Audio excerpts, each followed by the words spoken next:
एक लिबरल खातून ने कहा है कि ये जो मौलवी लोग कहते हैं 18 साल से पहले बाले होते ही शादी कर दो, तो बच्चियां तो 9 साल में भी बाले होती हैं, क्या 9 साल में कर दें? इसका जवाब ये कि जी 9 साल में कर दें। मैंने अपनी बेटी की शादी 13 साल की उम्र में की है, हटाई के साथ। कुछ कंडीशन ऐसी हैं कि मर्द को अल्लाह ने औरत पे हाथ उठाने की इजाजत दी है। ओरिजिनल में उन औरतों को देखो जिनके 12वां पैदा हुआ है, और उनको देखो जिन्होंने 6 के बाद ब्रेक लगाई है। यानी बीवी हम बिस्तरी ना करने दे, शौहर उस पर जबरदस्ती कर सकता है? जेलम वाली सरकार ने कहा नहीं कर सकता, हालांकि ये जवाब गलत है, समझ रहे हो ना। कुछ कंडीशन ऐसी हैं कि मर्द को अल्लाह ने औरत पे हाथ उठाने की इजाजत दी है। अगर आप अभी शुरुआती स्थिति में है फेमिनिज्म की या इक्वालिटी की दुनिया के अंदर में, तो आज का वीडियो आपके धैर्य की परीक्षा लेगा। साहब मुझे कहने लगे यार कुछ भी हो जाए हाथ नहीं उठाना चाहिए। मैंने कहा देखो कुछ डायलॉग बोलने की हद तक बहुत अच्छे होते हैं, प्रैक्टिकल लाइफ में उनकी कोई वैल्यू नहीं है। अगर हाथ उठाना हर अब यहाँ पर इक्वालिटी दो तरीके से हो सकती है। पहली इक्वालिटी कि अगर आदमी को इजाजत है औरत को पीटने की, तो औरत को भी इजाजत है होगी आदमी को पीटने की। ये थोड़ी सी नासमझी वाली डायरेक्शन वाली इक्वालिटी हो जाती है। एक अच्छी इक्वालिटी ये रहेगी कि भाई क्यों पीटा जाए किसी को भी। वो याद है तुमको अभिषेक उपमन्यु का एक जॉन अब्राहम वाला एक स्टैंड अप कॉमेडी सीन था, जिसके अंदर में एक लड़की आती है और जॉन अब्राहम पे चढ़ जाती है और बोलते हैं कि चलो उतरो जॉन अब्राहम से, ऐसे नहीं चढ़ सकते जॉन अब्राहम पे, चलो भाग जाओ। बोलता है कि अगर सोसाइटी में किसी लड़के ने किसी औरत पे ऐसा किया होता तो क्या सोसाइटी ने एक्सेप्ट किया होता? कि तुमको भी इक्वालिटी भी मोलेस्टेशन की चाहिए। अबे भैया जब आ गया है दिमाग तो इसका इस्तेमाल कर लो, और थोड़ा सा बेहतर डायरेक्शन में अगर हम अपनी दुनिया को बना सके तो वो ज्यादा बेहतर नहीं होगा? साहब मुझे कहने लगे यार कुछ भी हो जाए हाथ नहीं उठाना चाहिए।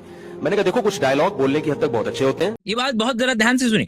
कुछ डायलॉग बोलने की हद तक सही होते हैं, लेकिन उनका प्रैक्टिकल लाइफ में कोई भी ऐसा इस्तेमाल नहीं कर सकते। मतलब कि क्या सर भी कोई ऐसे डायलॉग मारते होंगे क्या अपनी प्रवचन के अंदर में, कि जिसके अंदर में वो बोलने के लिए बोल रहे हैं लेकिन वो असल में नहीं उस पर बिलीव करते हैं या काम करना चाहते हैं? तो ये वो उसके लिए ये देखते हैं। इधर मैं बैठा हुआ था, मैं तलबा को ना यहाँ लड़कों को समझा रहा था, देखो बिरयानियां शरियानियां नहीं फोड़ा करो, एक्चुअली हमारी डाइट ये होनी। मैं बहुत जबरदस्त खाना आया, मैंने भी फोड़ दी बैठ के। मुझे खुद याद नहीं था कि मैं अभी थोड़ी देर पहले नसीहतें क्या कर रहा था, अभी परसों की बात है। तो ये मुझे कहने लगे आप तो समझा रहे थे ये खाओ। मैंने कहा भाई उस तकरीर को अलग रख, खाने के बाद दोबारा हम उस पर डिस्कस करें। हमारे नेताओं से सबसे बड़ा एग्जाम्पल कौन होगा कि इस दुनिया के अंदर में, जो कि जब प्लेटफॉर्म पे खड़े होते हैं तो बोल देते हैं, और जब खुद वो चीज करने या इसकी बात आती है तो दोगलापंथी साबित हो जाती है। सरकारी स्कूल होने चाहिए, मैं लोगों को अपने बच्चों को सरकारी स्कूल में भेजना चाहिए। खुद के बच्चे जा रहे हैं सबसे बेहतरीन ऑक्सफोर्ड प्रिंसटन में, डिप्लोमेटिक बेसिकली। और हम लोगों से मतलब के जो बनाते हैं कंटेंट, मेरे जैसे लोग या मैं से ज्यादा दोगलापन क्या होगा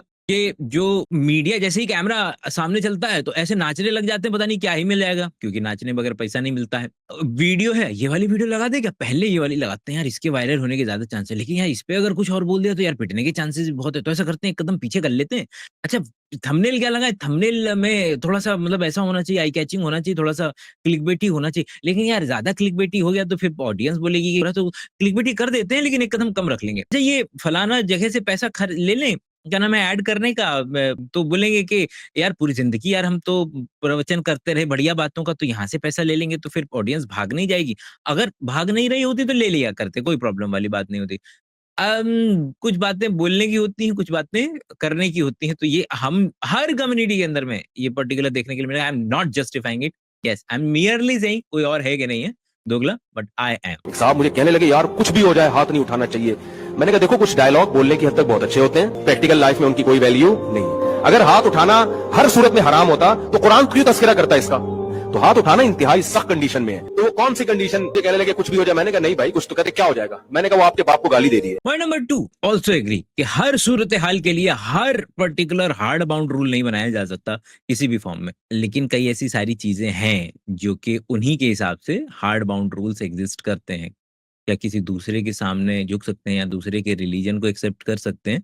नहीं, ये है तो हार्ड बाउंड रूल है भैया। ये तो मतलब इतना हार्ड बाउंड रूल है कि हम आपस की जिंदगी में जो पर्टिकुलर रूल्स को मानते होंगे कि यार ये कैसे मतलब कि ऊपर वाला अलाउ कर सकता है, बाकी चीजों पर उसको ज्यादा गुस्सा करना चाहिए। नहीं नहीं नहीं नहीं, उसके लिए आप ये वाली रील देखिए।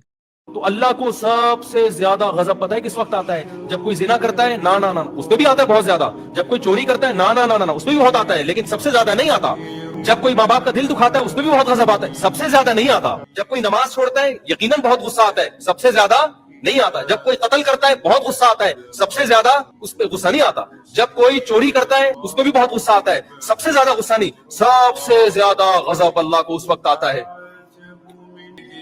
आंखें नम है। कि जिसने जिसने आपको बनाया, जो आपका खालिक है, जो खुदा है, आप उसको छोड़कर किसी और के सामने सर झुकाते हो। और ये वाला हार्ड बाउंड रूल इतना खतरनाक है कि आप अपनी जिंदगी में जो पर्टिकुलर चीजें समझते थे कि यार ये तो मतलब बहुत ज्यादा खतरनाक है हायरार्की में, मतलब कौन होगा जो इन चीजों को नीचे रखेगा और इस चीज को कि आप दूसरे के सामने सर झुकाते हैं इसको ऊपर रख सकता है, तो वो भी मिलेगा आपको। As far as sin is concerned, and please understand this message very, very clearly. Of course, it's all sin, it's all haram, none of it is good and accepted. For the sake of understanding, because many of us, well, we see a brother that's selling drugs, we see maybe murdered another brother, and we say, "Far, look at these people, look how rubbish they are."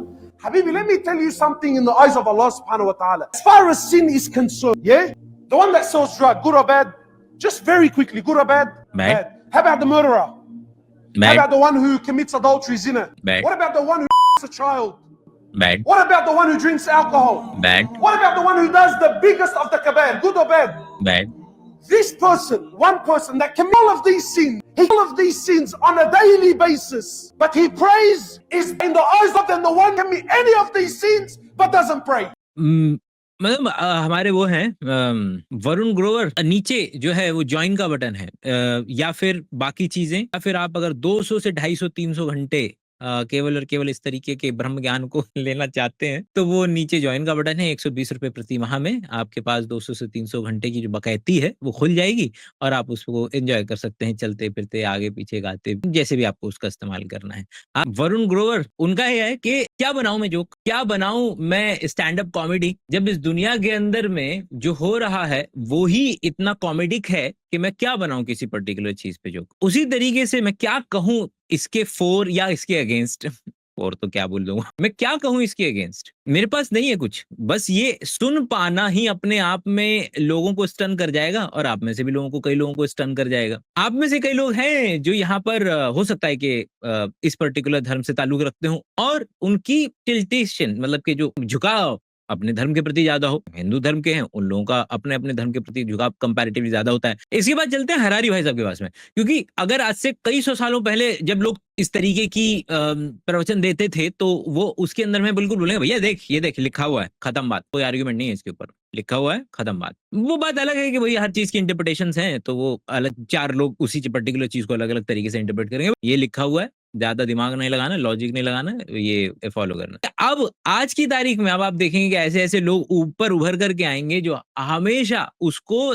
दो तर्क संगत logic के नजरिए से, science के नजरिए से उसको जस्टिफाई करने की कोशिश करेंगे। वो सही है गलत है बात की बात है। मेन आइडिया जो हरारी साहब अपनी किताब में कहते हैं कि भैया देखो अभी जब तो जो तुम जो तस्वीर देख रहे हो अलग अलग धर्मों की, उसके अंदर में सब लोग उसका ऐसा वर्जन पेश करने की कोशिश कर रहे हैं जो कि थोड़ा सा कंपैरेटिवली मेलो डाउन है, जो कि वो लगाने की कोशिश कर रहे हैं ऐसा है, ऐसा कहना चाह रहे थे वो, अच्छा ऐसा है, अच्छा इस कंटेक्स्ट में ऐसा है। पहले में या कुछ केसेस में अभी भी नहीं, जैसे कि अभी हमने डिस्कस किया कि कुछ बातें बोलने की होती हैं और कुछ बातें करने की होती हैं। मैंने कहा देखो कुछ डायलॉग बोलने की हद तक बहुत अच्छे होते हैं, प्रैक्टिकल लाइफ में उनकी कोई वैल्यू नहीं। मैं खवातीन के फायदे की बात कर रहा हूं, अल्लाह की कसम ला इलाहा इल्लल्लाह, मुझे औरतों पे तरस आता है कि इनको गलत पट्टियां पढ़ा के इनकी सेहत भी बर्बाद की जा रही है और इनकी खुशियों को भी आग लगाई जा रही है। ओरिजिनल में उन औरतों को देखो जिनके 12वां पैदा हुआ है और उनको देखो जिन्होंने 6 के बाद ब्रेक लगाई है। ये नहीं है 2 और 4 के बीच में, द डिफरेंस इज बिटवीन 12 और 6।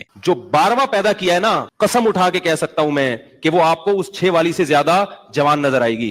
क्योंकि शायद हमारे 1940 से पहले की जब हमारे पास इतने अच्छे मेडिकल अम्ब्रेला नहीं था, वो 12 तक जिंदा नहीं बचेगी ना। वो सभी औरतें कहाँ हैं जो कि वो बीच रास्ते में भाई खत्म ही तो होंगी।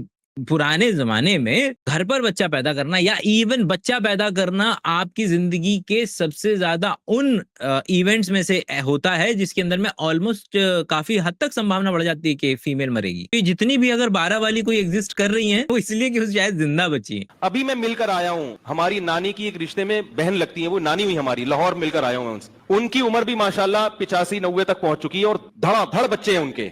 जो औरतें यानी चाहती हैं कि हमारी फिटनेस बरकरार रहे, तोंदे ना निकले, जवानी बरकरार रहे, मोटापा ना आए, तो उनको औलाद कसरत से पैदा करनी पड़ेगी। लेकिन अगर 12 बच्चे हैं, लेकिन हाँ फिर उम्र भी, शादी भी तो फिर वो कम में ही एक्सपेक्ट कर रहे होंगे कि हाँ कम में, बहुत कम उम्र में जो है वो शादी करा दें।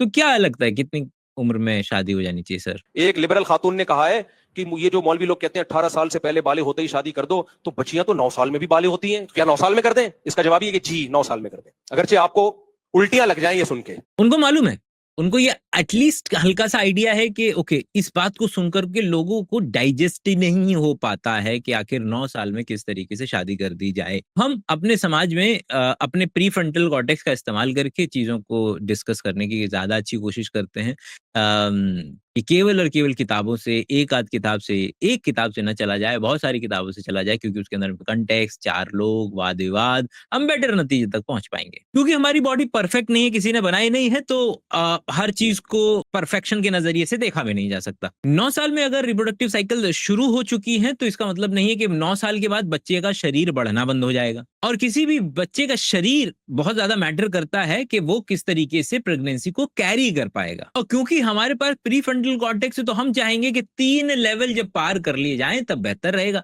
पहला लेवल, भाई फिजियोलॉजिकल मैच्योरिटी, अगर आपके पास है मतलब एग अभी बनने तो नहीं, मतलब रिलीज होने अगर शुरू ही नहीं हुए हैं, तो कैसे हो जाएगा? तो एक हो गया फिजियोलॉजिकल मैच्योरिटी, जो कि चाहिए, जो कि मेंस्ट्रुएशन शुरू होना या फिर आपका मिनार, जिसको फर्स्ट मेंस्ट्रुएशन बोलते हैं, उसके बाद से आप मानेंगे। Second maturity is the physical development, कि भैया आप जरा फिजिकली डेवलप, एनाटॉमिकली डेवलप तो हो जाएं, इतने डेवलप हो जाए कि ठीक है, अब आपका शरीर पूरे तरीके से बढ़ चुका है और अब आप प्रेगनेंसी को कैरी करने के लिए तैयार हैं। गुड। नंबर 3, मेंटल मैच्योरिटी, कि आप क्या मेंटली भी तैयार हैं इस पर्टिकुलर चीज के लिए कि आप उस प्रेगनेंसी या उस पर्टिकुलर समय को हैंडल कर पाएंगे। तो जब किसी मतलब मेरे हिसाब से किसी समझदार व्यक्ति से पूछेंगे तो आपको ये 3 लेवल, 3 चरण शायद गिराने की कोशिश करेंगे, कि ये 3 चरण रहते हैं। और इसमें चौथा एनवायरनमेंट को भी अगर आप ऐड करना चाहें कि भैया इस तरीके का एनवायरनमेंट है कि अब बच्चा पैदा कर सकते हैं, पैसा है इस तरीके का परिवार बना लिया आपने, इस तरीके की अपनी सोसाइटी में लेवल कर लिया है कि अब आप बच्चा पैदा करना चाह रहे हो। तो first physiological menstruation, second anatomical, शरीर बड़ा हो जाए, थर्ड ब्रेन, मतलब कि समझदार हो गए उतने, और चौथा कि भैया आप अपने चारों तरफ वो चीज पैदा कर ली है क्या, कि अब आप इस बात के हकदार कहलाओ कि हाँ चलो कर रहे हो तुम बच्चा पैदा। लेकिन इसमें कभी कभी लोग देते हैं कि भैया अपने बेटी को करा दोगे क्या, कि अगर ऐसा हो जाए तो, कि जस्ट बिकॉज को कहीं अपने बच्चे को या अपने परिवार में या अपने आसपास के माहौल में वो रूल्स अप्लाई करने के लिए तैयार है, डज नॉट जस्टिफाई रूल्स। अपनी बेटी की शादी 13 साल की उम्र में की है, हटाई के साथ 5-6 साल हो गए उसकी शादी को, ससुराल में खुश है अल्हम्दुलिल्लाह, पढ़ भी रही है। तो मैं पागल था, मेरे लिए अपनी बेटी के लिए इतना अच्छा रिश्ता आया, मैं 18 साल इंतजार करता, वो रिश्ता मेरे हाथ से निकल जाता। फिर आज धक्के खा रहे हैं लोग बेटियों के लिए। हम नहीं कहते आप बेटी के बालिग होते ही शादी कर दें, हम ये नहीं कह रहे, लेकिन इख्तियार है आपके पास। बाज़ दफा करना जरूरी होता है, बाज़ दफा करने में नुकसान होता है, तो ये फैसला गवर्नमेंट नहीं करेगी, ये फैसला लड़की और उसका बाप करेगा। बाप और भाई ज्यादा अच्छा फैसला कर सकते हैं। लड़की जब बालिग हो जाए तो शरीयत में उसकी शादी की इजाजत है, और अगर उसके जोड़ का रिश्ता मिल जाए तो हुक्म है फिर करो, फिर इजाजत नहीं है, फिर ऑर्डर है। तो एक तरीका उन्होंने बता दिया, एक तरीका मैंने आपको बता दिया, अब आपके ऊपर है कि आप इनमें से क्या फॉलो करना चाहेंगे। पिछले कुछ मिनटों से माहौल थोड़ा सा टेंस वाला था, थोड़ा सा कुछ लोगों को तो ऐसा हो रहा होगा, लेकिन अब थोड़ा सा माहौल को लाइट करेंगे, फिर वापस से आएंगे। पागल हो जाता है आदमी, यार अल्लाह ने इतनी सी मखलूक को ऐसा जबरदस्त बनाया है, 100 आंखें उसकी खोपड़ी पे लगा दी, इतनी सी खोपड़ी पे 100 आंख, तभी मच्छर 360 रख पे देखता है, 360 पे देख रहा होता है मच्छर। नहीं आई समझ में, हम समझ रहे तो उधर को जा रहा है, उधर नजर आ रहा है, ना ना ना ना, वो पीछे देख रहा है कि बंदा बैठा हुआ है, अभी इसका खून चूसना है, और ये काम मच्छर नहीं करता, मच्छरिया करती है। मादा मच्छर खून चूसती है, नर मच्छर खून, कुछ चीजें कॉमन होती हैं, अस्तगफिरुल्लाह। तो मादा मच्छर क्या करती है? खून चूसती। जो कर रहे हैं वो, लेकिन हर नजरिए से हर तरीके के मिल जाएंगे आपको। ऐसे भी मिल जाएंगे जो कि फीमेल इतनी बड़ी हो जाती है, जैसे कि एंगलर फिश है, तो फीमेल इतनी बड़ी हो जाती है, मेल इतना सा हो जाता है, जो उसके ऊपर काट के ऐसे चिपक जाता है और वहीं पर धीरे धीरे अपना दम भी तोड़ देता है। और देखते भाई साइंटिस्ट ने देखा कि ये जो एंगलर फिश है, इसमें यार सारी की सारी फीमेल मिल ही नहीं रहे, तो उन्होंने देखा कि इसके ऊपर एक्टोपैरासाइट लगा हुआ है। ओ पता चला कि भाई वो बाहर से पैरासाइट नहीं लगा हुआ है, वो मेल है उस पर्टिकुलर स्पीशीज का, जो उसके ऊपर लगा रहता है और इतना अपने आप को खत्म कर लेता है कि बस वहां पर उसके रिप्रोडक्टिव ऑर्गन्स ही रह जाते हैं। अगर अल्लाह मियां औरत को तलाक का हक दे देते ना, हम सब रंडे पे बैठे हुए होते यहाँ पे, हकीकत बता रहा हूँ मैं। बात कितनी खुशी की है, हंसी की है, लेकिन बात बहुत ज्यादा सीरियस है। अगर आप देखें इस आर्गुमेंट की परत खोले तो आपको बहुत कुछ सुनने को मिलेगा जो वो नहीं कह रहे हैं डायरेक्टली। मुझे नहीं पता मैं बस पेश कर रहा हूँ कि शायद ही कह रहे हैं क्या कि औरत को इतना दिमाग नहीं है कि वो सही फैसले ले पाए कंपेयर टू मेल। लोग आ जाते हैं कभी कभी लेकर के, लेकिन देखिए ब्रेन का साइज देखिए फीमेल में देखिए थोड़ा छोटा सा साइज कंपैरेटिवली साइज कम होता है। देखिए साइंस भी कह रही है फिजिकल साइज और ब्रेन की कैपेसिटी या क्रेनियल कैपेसिटी और ब्रेन और उस ब्रेन को इस्तेमाल करने की क्षमता में उतना भी लीनियर रिलेशनशिप नहीं है, क्योंकि हमसे हमारी पुरानी स्पीशीज थी निएंडरथल्स, उनका क्रेनियल कैपेसिटी हमसे ज्यादा थी। क्या वो हमसे ज्यादा समझदार थे? नहीं। क्या दुनिया का हर एक आदमी हर एक औरत से समझदार होता है? क्या सभी आदमियों में बराबर का दिमाग है? इनमें वेरिएशन नहीं देखने को मिलेगा। क्या औरतों में दिमाग बराबर है? इनमें वेरिएशन देखने को मिलेगा। और अगर ऐसी शादी हो गई होती कि औरत सबसे ज्यादा समझदार और आदमी कम समझदार, इसमें पावर किसके पास है तलाक देने की? केवल मेल के पास है। इसके अंदर एक लेवल और कि क्या हर मामले में आप बेहतर रहेंगे? क्या जिसका दिमाग बहुत बेहतर है वो हर मामले में सबसे ज्यादा बेहतरीन है? ये तो नहीं हो सकता ना। कोई डिसीजन हो सकता है वो कम दिमाग वाला कंपैरेटिवली बेहतर ले ले उस व्यक्ति से जो 10 में से 8 चीजों में ज्यादातर फैसला अच्छा ले लेता है, इसलिए हमने उसको ऊपर की तरफ रखा हुआ है। तो कौन फैसला लेगा हर बार कि किसको क्या करना है, किसको क्या नहीं करना है, किसको क्या चीजें अलाउड हैं, किसको क्या चीजें नहीं अलाउड हैं? लड़के को लीगली 4 शादियां अलाउड हैं, लड़की को फेसबुक करना भी अलाउड नहीं। और बीवी अगर फेसबुक इस्तेमाल करती है तो शोहर की परमिशन के बगैर उसके लिए बिल्कुल हराम है। शोहर को शरन ये इजाजत है कि वो अपनी बीवी पर पाबंदी लगा सकता है कि मैं आपको फेसबुक पे आईडी नहीं लगाने दूंगा। अगर शोहर पाबंदी लगाता है तो बेगम पर लाजिम है कि वो उस पाबंदी पर अमल करे, क्योंकि उसको ये राइट है हदीस की रोशनी में कि शोहर बीवी पर ये पाबंदी लगा सकता है कि मेरी मर्जी के बगैर आप घर से बाहर नहीं निकलोगी, घर में किसी को आने नहीं दोगी। तो घर में किसी को फिजिकली दाखिल कर देना, ये इसका आजकल इतना खतरा नहीं है जितना आप फेसबुक के जरिए आपने 100 बंदों को घर में दाखिल कर लिया। याद करें कि नए टेक्नोलॉजी की रोशनी में उन्होंने अपनी ही चीजों को रीइंटरप्रेट किया है कि पहले तो एक व्यक्ति को आना अलाउड नहीं था, अब तो आप 100 लोगों को आने दे रहे हैं, लेकिन ये रीइंटरप्रिटेशन सब जगह अलाउड नहीं है। तो मेरे फेसबुक नहीं था, अब है रीइंटरप्रेट किया गया अपने नए फैसलों को लेने के लिए। लेकिन पहले कॉन्डम नहीं था, पहले कॉन्ट्रासेप्टिव्स नहीं थे, पहले प्रॉपर्टी नहीं थी, लेकिन अब है। तो क्या इनको लेकर के चीजों को रीइंटरप्रेट करा जाना चाहिए? मेरे 3 बच्चे हैं, चौथा होने वाला है। पूछना ये है कि अगर हम आइंदा के लिए बच्चे बंद करवा दें तो कोई गुनाह तो नहीं होगा। बच्चे मुस्तकिल बंद करवा देना हराम है, नाजायज है। बाकी आगे मसाइल हैं, तो बच्चे तो मसाइल ठीक करने के लिए होते हैं, मसाइल पैदा करने के लिए नहीं होते। औरत जो है ना, औरत उसको तो गोद में बच्चा चाहिए। औरतें कितना ही कहना हमें बच्चा नहीं चाहिए, उनकी फितरत कहती है चाहिए। और ये जो बकवास करते हैं आजकल कि बच्चे ज्यादा होंगे तो तरबियत नहीं होगी, ये भी बिल्कुल ही बकवास है।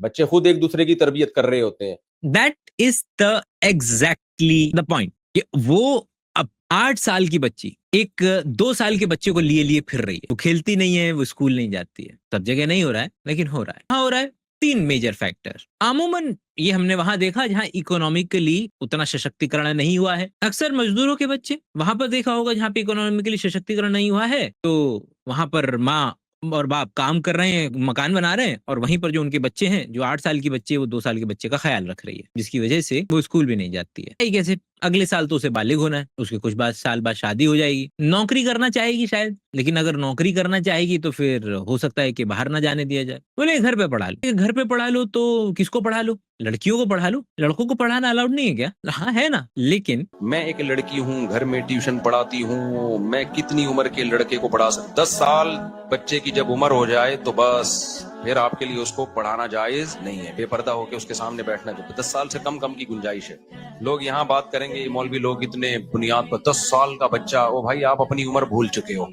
इंसान जब 10 साल का होता है ना, उसमें भरपूर ख्वाहिशात पैदा हो चुकी, बालिग नहीं होता वो, लेकिन ख्वाहिशात भरपूर तरीके से पैदा हो चुकी होती है। और उसी उम्र में लड़के बिगड़ते हैं, 9-10 साल की उम्र में। जो कि हर जगह एक यूनानिमस प्रॉब्लम है। जब किसी भी व्यक्ति के फिजिकली बदलाव आना शुरू होता है, लोग मिलते हैं, वो चीजें जिनको बात करने से सख्त मनाही की गई है वो उसको एक्सप्लोर करना चाहते हैं, तो और दबाया जाता है, वो और एक्सप्लोर करना चाहता है। अगर हम उनसे बात करें, पता चले कि होता क्या है, अलग अलग लोगों को जिम्मेदारी दी जाए, कभी घर वालों को, कभी बाहर वालों को, कि इनको भैया बताएं कि ये इनका शरीर जो बदल रहा है, जो अपने जो कंफ्यूजन है, इनको जो जानकारी चाहते हैं इनको जरा दी जाए, कि इनमें अक्ल आए कि अपने शरीर को किस तरीके से आगे लेकर के जाना इस दिमाग के साथ में। क्योंकि फिर कर दी अगर आपने इस बालपन में शादी तो फिर वो लड़ेंगे, चिल्लाएंगे एक दूसरे पर। लेकिन वहां पर जब चिल्लाएंगे तो फिर दोनों ही चिल्ला रहे होंगे, लेकिन क्या दोनों का चिल्लाना जायज है? गुस्से का तेज होना, चीखना चिल्लाना ये ऐब है, बुरी चीज है, मर्द में भी और औरत में भी। लेकिन औरत में ज्यादा बुरी है। मर्द भी चीखता हुआ बुरा लगता है, औरत भी बुरी, लेकिन औरत ज्यादा बुरी लगती है। सही बात है। इसीलिए तो जब बाबाओं से भी पूछा गया कि भाई औरत को इतना घर में क्यों रखते हैं, पर्दे में क्यों रखते हैं? बोले कि आदमी तो लोहा है, लड़का तो लोहा होता है घर का, उसको तो बारिश में जैसे मर्जी चाहे बाहर रख दो। लेकिन औरत क्या होती है? सोना होती है, और सोने को तिजोरी में रखा जाता है। और ये बोलते वक्त उन्हें एहसास भी नहीं हो रहा है कि वो एक्चुअल में हमारी तरफ से आर्गुमेंट दे रहे हैं कि भाई साहब लो, ये रहा आपका, आपकी तरफ से मैं आर्गुमेंट देता हूँ। और अगर ऐसे चिल्लारे चीखने में हाथापाई हो गई और चोट वोट लग गई तो कौन किसका खर्चा देगा? क्या इस्लाम में मेडिकल ट्रीटमेंट का खर्चा शौहर के जिम्मे है? इलाज का खर्चा शौहर के जिम्मे नहीं है, बल्कि हर शख्स पर अपने इलाज का खर्चा अपने माल से पहले होगा, फिर दूसरे की जिम्मेदारी बाद में होगी। तो भाई इलाज का खर्चा तो नहीं दे रहा है, लेकिन तो क्या ये समझे भाई अपनी अपनी जिम्मेदारी ले रहे हैं, तो कल को अगर किसी का मूड नहीं है हम बिस्तरी करने का तो मना कर सकते हैं क्या एक दूसरे को? भाई आप तो इक्वालिटी के इतने मतलब तरफदार हैं, तो क्या एक दूसरे को मना कर सकते हैं? अगर शौहर बीवी से, यानी बीवी हम बिस्तरी ना करने दे, शौहर उस पर जबरदस्ती कर सकता है? जेलम वाली सरकार ने कहा नहीं कर सकता। हालांकि ये जवाब गलत है, समझ रहे हो ना? क्योंकि ध्यान दीजिए, ये भी हरारी भाई साहब का ही आइडिया है कि वो व्यक्ति मुंह से नहीं बोलेंगे डायरेक्टली यस जबरदस्ती कर सकता है। उन्होंने क्या बोला कि उन्होंने बोला है कि जबरदस्ती नहीं कर सकता है, और मैं कह रहा हूं कि ये बात गलत है। वो ये नहीं बोलेंगे कि नहीं नहीं जबरदस्ती करी जानी चाहिए। यानी बीवी हम बिस्तरी ना करने दे, शौहर उस पर जबरदस्ती कर सकता है? जेलम वाली सरकार ने कहा नहीं कर सकता। हालांकि ये जवाब गलत है, समझ रहे हो ना? क्योंकि गर्लफ्रेंड और बीवी में बोलो यही फर्क है। ये इस्लाम नहीं है भाई, या तो आप सेकुलर कुव्वतों को खुश कर रहे हो। और पूछने वाले ने पूछा जिनसी तौर पर हिरासा करना बीवी को, ये लफ्ज ही गलत है। देखो अल्लाह ताला ने औरत को इतने हक दिए हैं, मेंसेस है ना वो माजूर है उस वक्त, तो मेंसेस में शौहर को हम बिस्तरी से मना कर दिया अल्लाह ताला ने। ये किसका ख्याल किया? औरत का ख्याल किया। मालूम है कि मेंसेस के अंदर में रिप्रोडक्शन करना, पॉपुलेशन करना इज ओके, और एक्चुअल में अगर आप हैं तो you can write in the comments कि क्या मेंस्ट्रुएशन के दौरान में यू हैव दिस टेंडेंसी कि हाँ मेरे को चाहिए। अभी फीमेल की बात कर रहा हूं मैं, और अब मेल मना कर रहा है कि नहीं नहीं भैया हमको तो मना करा हुआ है। फिर निफास का खून आता है बच्चे की विलादत के बाद, उसमें भी अल्लाह ने क्या लगा दी? पाबंदी। फिर अगर वाकई औरत बीमार है तो उसमें भी पाबंदी है। बच्चा पैदा होने के तुरंत बाद उसकी हालत वैसे ही ठीक नहीं है। इतना तो आपको एक ह्यूमन के प्रति संवेदना के तहत ही समझ जाना चाहिए कि मिल बांट करके डिस्कशन करके चीजों को कर लिया जाए। बट खैर यहाँ पर इंटरप्रिटेशन वगैरह की गुंजाइश कंपैरेटिवली कम रहेगी। लेकिन अगर ऐसा भी है तो भाई क्या मेल को ये तो सलाह दी जा सकती होगी ना कि भाई ठीक है अगर फीमेल नहीं कर रही है तो आप खुद से अपने आप को फारिग कर लें, क्या वो अलाउड होगा? बात तो ये जायज है, अपने हाथ से अपनी ख्वाहिश पूरी करने की शरीयत में आपको इजाजत नहीं है। तो अब खूब समझ लो, अल्लाह ताला ने मर्द को ये हुक्म दिया है कि वो सिवाय शादी के उसके पास अपनी बीवी के अलावा अपनी ख्वाहिश पूरी करने का कोई रास्ता नहीं। ज़ौजा देख ले भाई, अगर आपने अपने हाथ से अपने आप को कभी भी फारिग करने की कोशिश की तो अलाउड तो नहीं था भाई आपको। देख लें, गिनती कर लें आप कि कितनी बार कराया। तो कुछ तो तरीका होगा फीमेल के लिए कि भाई जेन्युइन रीजन भी तो होते हैं कि घर भाई थके हारे आए हैं, ऑफिस से आए हैं, वाट लगी पड़ी है, वहां पर ऑफिस में स्ट्रेस है, घर वालों का स्ट्रेस है, ये बोल रहे हैं बच्चा पैदा कर लो, ऑफिस वाले बोल रहे हैं काम पूरा कर लो, अब उनको लाइफ में भी कुछ करना है, चारों तरफ से वाट लगी पड़ी है, और फिर पति आ जाता है कि मुझे सेक्स चाहिए। तो फिर क्या इतनी जेन्युइन कंडीशन में, भाई हम तो रीइंटरप्रिटेशन कर रहे थे ना, तो क्या इतना तो अलाउड होता होगा? अगर घर के काम काज की वजह से, थकावट की वजह से औरत अपने शोहर को करीब ना आने दे तो क्या ऐसा करना भी गुनाह होगा? आप सल्लल्लाहु अलैहि वसल्लम ने फरमाया, जो औरत शोहर को करीब ना आने दे और शोहर उसकी वजह से नाराज होकर सो जाए तो उस औरत पर पूरी रात फरिश्ते लानत करते हैं। बहुत शदीद वईद है। वजह उसकी जाहिर है कि अल्लाह ने मर्द में ये सेक्सुअल डिजायर्स बहुत ज्यादा रखी हैं। अगर औरत अपने शोहर का इस मामले में साथ नहीं देगी तो मर्द के कदम जाएंगे गुनाहों की तरफ। वो दफ्तर में लड़कियों को देखेगा, वो ठरकी बनेगा, जो कि बन रहे हैं आजकल। तो औरत पर लाजिम है कि वो जीनत इख्तियार करे और मर्द को किसी और के पास जाने के काबिल न छोड़े। मर्द को किसी और के पास जाने के काबिल न छोड़े, इसका मतलब है कि यार अगर मर्द सेटिस्फाई हो जाए तो अपने घर में, तो फिर बाहर ये काम शायद नहीं करेगा, आप ये कहना चाह रहे हैं क्या? लेकिन अगर अपने घर में सेटिस्फाई हो जा रहा है फिर 4 भी अलाउड है, क्योंकि वो एक सेटिस्फाई ही नहीं कर सकती, माना ही जा चुका है, तभी तो 4 शायद अलाउड होती होंगी। Not sure, discussing, making up questions. तो क्या क्या मतलब, क्या बचपन से ही मतलब कि उसमें है ही क्या, मतलब कि क्यों डाला होगा ठरक या है? कोई भी कहीं भी किसी को कोई खूबसूरत और नजर आती है ना, सब खिदमत करते हैं। हज में, उम्रे में, कहीं भी कोई आंटी हो, जवान हो, खूबसूरत हो, हर आदमी का दिल चाहता है कि अल्लाह को खुश करने के लिए इनकी खिदमत करे वो। ठरक अल्लाह को खुश करने के लिए इनकी मदद कैसे होगी? ये तो डोंट यू थिंक कि हम तो, ये व्यक्ति जो भी हैं, ये तो अपने खुद को खुश करने के लिए ये काम कर रहे हैं, तो अल्लाह को खुश करने के लिए ये क्या लाइन हुई? इनकी खिदमत करे वो। ठरक मर्दों में अल्लाह ने रखी है, ये निकाली नहीं जा सकती। ये हज करने से खत्म नहीं होती है, खूब समझ लो। लेकिन अगर हज करने से भी नहीं खत्म होती है, अपनी बीवी के साथ में रहने से भी नहीं खत्म होती, तो 4 से हो जाती होगी क्या? तो उसके क्या रिपरकर्शंस हो सकते हैं हमारे आसपास के? उसमें आदमी कितना कितना तक गिर सकता है, तो उसके लिए कोई मिसाल? ये है कि बाप अगर बेटी को इस तरह से प्यार करे और खुदा न ख्वास्ता बाप के दिल में शहवत पैदा हो गई और उसकी कुछ तफसील है, ये खुद से फैसला ना करें, मुफ्ती से, किसी मुफ्ती के सामने पूरी सूरत हाल रखें, तो अगर ये शहवत पैदा हो जाए तो उस बेटी की माँ इस बाप पर हमेशा के लिए हराम हो जाती है। शरीयत में जो सेक्सुअल रिलेशन है वो एक वक्त में एक औरत के साथ हो सकता है। माँ से हो गया तो बेटी से नहीं हो सकता, बेटी से हो गया तो माँ से नहीं हो सकता। ऐसी इजाजत नहीं है कि इधर भी और उधर भी, ना ना ना ना ना। और उम्र में देखें अगर, तो उम्र में जा सकते हैं ऊपर नीचे। एक खबर आई है कि 90 साल के बुजुर्ग ने एक 18 साल की लड़की से शादी की है। ये पोस्ट चली है, उस पे लोग बड़ा मजाक भी उड़ा रहे हैं। इसका मतलब भाई दीनदारी में कोई तो खास चीज है कि यार कि 90 साल में आप क्या कर रहे हो? 18 साल की लड़की से आप में शादी का जज्बा है। ये दीनदारी मतलब कि ये ईमान धर्म की बातें हैं, ये 90 साल में आप 18 साल की लड़की से शादी कर रहे हैं, ये ठरक की बात नहीं है, ये ईमान धर्म की बात है, दीनदारी की बात है भाई। तो ये दीन, मजहब, नजर की हिफाजत, ये पायदार लज्जतों का जरिया है। और ये जो वक्ती तौर पर आप अपनी ख्वाहिशात बढ़ा बढ़ा के जो करते हो ना जो काम, ये वक्ती हैं, लेकिन लॉन्ग टर्म, ज्यादा टाइम गुजरने के बाद ये सारी चीजें आपकी बॉडी को भी डैमेज कर रही हैं और आपकी खोपड़ी को भी डैमेज कर रही हैं। आजकल ठरकियों को समझा जा रहा कहाँ डैमेज कर रही है? 90 में कर तो रहा बंदा शादी। है कि ये बड़े पावरफुल हैं, कि कहीं ब्रेकें इनकी फेल हो गई हैं। वक्ती तौर पे ठरक का पैदा हो जाना, ये तो जो जितने गुनाह करता है उसकी ठरक बढ़ती है। वो ठरक और चीज है मेरे भाई, और ताकत और कुव्वत एक अलग चीज है। सही बात। अभी देखो तो 90 साल में कर रहे हैं शादी, तो कुछ तो उनसे टिप्स ली जा सकती हैं, तो बताएं कि अगर ऐसी कुछ टिप्स एग्जिस्ट करती हैं। जिसने मर्दाना कुव्वत बढ़ानी है उसके पास बेहतरीन हल है कि वो 4 शादियां कर ले।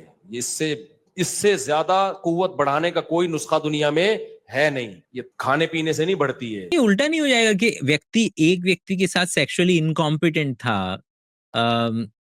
बेसिकली नहीं कर पा रहा था, तो आप कह रहे हैं कि एक के साथ नहीं कर पा रहे हो तो 4 के साथ शादी कर लो, तो अब चारों के साथ कर पाओगे। वो एक के साथ नहीं कर पा रहा है, लेकिन अगर 4 की भी बात की जाए तो उसके अंदर में सर कोई ऐसा जुगाड़ कि हम 5वीं तक पहुंच सकें, कोई लूप होल है क्या?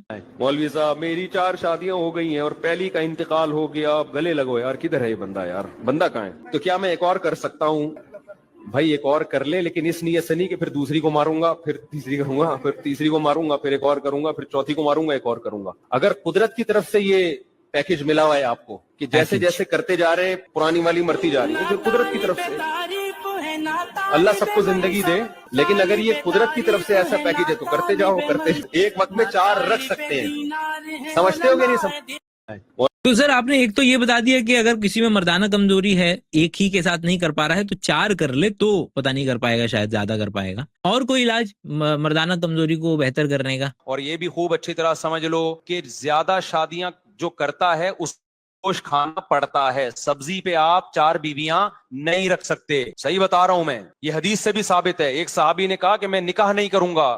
नबी के पास आया, या रसूलुल्लाह, मैं जब गोश्त खाता हूं मुझे ख्वाहिश पैदा होती है, निकाह का ख्याल पैदा होता है। तो वो रहबानियत की तरफ जा रहे थे कि मैं गोश्त छोड़ दूंगा ताकि मेरे दिल में जज्बात पैदा ना हो और अल्लाह अल्लाह करूं बैठ के। हदीस का मफहूम है। तो आप सल्लल्लाहु अलैहि वसल्लम ने फरमाया नहीं, हदीस का मफहूम कि हलाल चीजों को खुद पर हराम मत करो, खाओ गोश्त, और अगर ख्वाहिश पैदा होती है तो निकाह करो। समझते हो कि नहीं समझते हो? और ये भी खूब, काफी देर से माहौल जो है थोड़ा सा टेंस चल रहा है, तो थोड़ा सा लाइट करते हैं माहौल को। आजकल रिश्ता देखने जब लोग जाते हैं तो लड़की के पांव देखते हैं। मैंने कहा ये कौन सा तरीका है रिश्ता देखने? मुंह देखो यार, कह रहे नहीं मुफ्ती साहब जमाना बदल गया, अब लड़के वाले जब रिश्ता देखने जाते हैं तो लड़की के पाँव, तो मैंने क्या पाँव पे उसकी शक्ल बनी हुई होती है, लड़की की तस्वीर पाँव पे बनी हुई होती है, ये पाँव में देखते हैं कि अगर खूबसूरत पाँव, उनको पाँव में ज्यादा दिलचस्पी है, तो क्या मतलब, ये पहले तो शक्ल होती है ना, बाजों के पाँव बड़े खूबसूरत हो, शक्ल अच्छी ना हो, तो पाँव का क्यों फोकस कर रहे हैं? कह रहे हैं क्योंकि पाँव पे मेकअप नहीं होता, ओरिजिनल कलर नजर आता है। अब तो कर लेंगी वो। उलूम, इसे क्या कहते हैं? इल्म नहीं है ये हमारी कौम के पास उलूम है,